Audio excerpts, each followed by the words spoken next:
Hello all, welcome to my channel Sumna Subrahmanyam Canada Telugu vlogs.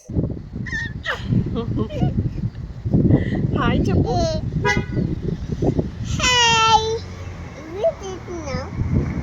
ఏమి చేస్తున్నావు?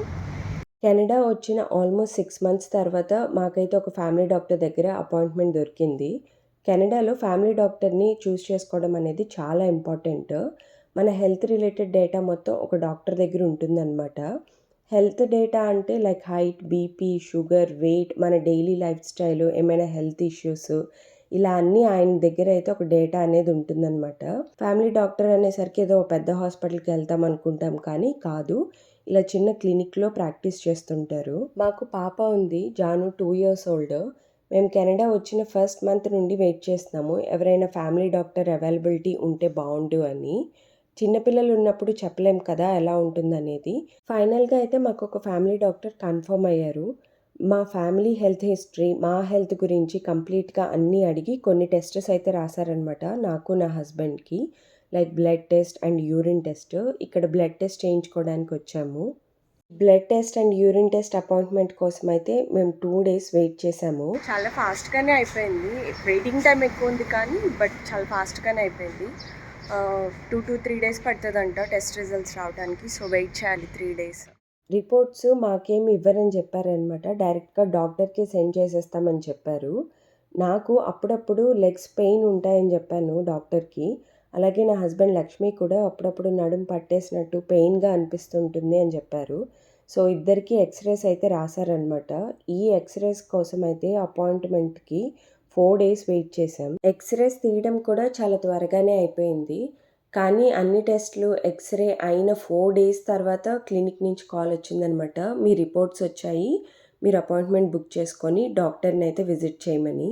4 days తర్వాత అపాయింట్మెంట్ అయితే బుక్ చేసుకొని వెళ్ళాము డాక్టర్ దగ్గరికి. రిపోర్ట్స్ అన్నీ నార్మలే వచ్చాయి. నా హస్బెండ్కి మటుకు వైటమిన్ B12 సప్లిమెంట్స్ వేసుకోమని చెప్పారు. నా వరకు వచ్చేసరికి ఐరన్ చాలా తక్కువ ఉంది, ఐరన్ సప్లిమెంట్స్ వేసుకోమని చెప్పారు. లెగ్స్ పెయిన్స్ ఉన్నాయని చెప్పి ఎక్స్రే చేయించుకున్నాం కదా, దానికైతే కాల్షియం వేసుకోమని చెప్పారు. నా హస్బెండ్కి నడుము అప్పుడప్పుడు ఇలా పట్టేసినట్టుగా పెయిన్గా ఉంటుందన్నాను కదా, దానికి ఏంటంటే ఒక స్ట్రైట్గా ఒక పొజిషన్లో పడుకోండి అన్నట్టుగా చెప్పారు. డాక్టర్ మటుకు చాలా బాగా మాట్లాడారు, ప్రతిదీ చాలా బాగా ఎక్స్ప్లెయిన్ చేశారు. హెల్దీ లైఫ్ స్టైల్ ఎలా మెయింటైన్ చేయాలనేది కూడా చాలా బాగా ఎక్స్ప్లెయిన్ చేశారనమాట.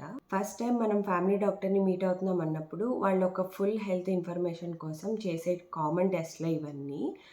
ఇది మాకు ఈ టెస్ట్లన్నీ 1.5 month టైం అయితే పట్టింది. టెస్ట్లు కానీ, డాక్టర్ని మీట్ అవ్వటం కానీ, డాక్టర్ని అయితే ఒక 4 times మీట్ అయ్యాము. డాక్టర్ని మీట్ అయినప్పుడు కానీ, అపాయింట్మెంట్స్కి కానీ, టెస్ట్లకు కానీ దేనికి మేమైతే మనీ పే చేయలేదు, మొత్తం ఫ్రీనే. తను వరకు వచ్చేసరికి షీ ఈజ్ ఆల్ గుడ్ అని చెప్పారనమాట. మేము మీట్ అయిన 4 timesలో నేను 2 times ఆయన చాలా పర్టికులర్గా అడిగాను, వ్యాక్సినేషన్స్ అంతా ఓకేనా, ఇండియాకి ఇక్కడికి ఏమైనా డిఫరెన్స్ ఉందా అని చెప్పి. వ్యాక్సినేషన్స్ మనం ఇండియాలో వేయించుంటాం కదా, ఆ వ్యాక్సినేషన్ ఫైల్ అనేది ముందే అడిగి తీసేసుకున్నారు. నేను అలా 2 times అడిగేసరికి డాక్టర్ ఇంకెప్పుడు చెప్పారనమాట, నేను డబల్ చెక్ చేసే చెప్తున్నాను, ఇండియాకి కెనడాకి 80% మెడికల్స్ కానీ వ్యాక్సినేషన్స్ కానీ సేమ్ ఉంటాయి, nothing to worry, vaccinations are all good, ఎక్స్ట్రాగా వ్యాక్సినేషన్స్ ఏం వేయించక్కర్లేదని అయితే చెప్పారు. ఇంట్లో పెద్దవాళ్ళు మనకి ఎలా చెప్తారో పిల్లల గురించి, అలా డాక్టర్ అయితే చాలా బాగా చెప్పారనమాట. జాను గురించి ప్రతిదీ డీటెయిల్డ్గా అడిగి చాలా బాగా ఎక్స్ప్లెయిన్ చేశారు.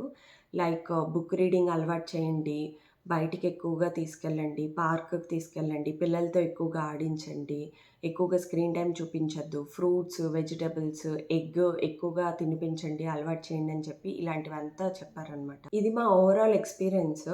ఎవరైనా కొత్తగా కెనడాకి వచ్చిన వాళ్ళకి హెల్ప్ అవుతుందని చెప్పి మా ఎక్స్పీరియన్స్ని అయితే నేను షేర్ చేసుకుంటున్నాను. మీకు ఈ వీడియో నచ్చినట్లయితే లైక్ చేసి ఛానల్ని సబ్స్క్రైబ్ చేయండి. ఎవరైనా కొత్తగా కెనడాకి వచ్చేవాళ్ళు కనుక తెలుసుంటే వాళ్ళకైతే ఖచ్చితంగా ఈ వీడియోని షేర్ చేయండి.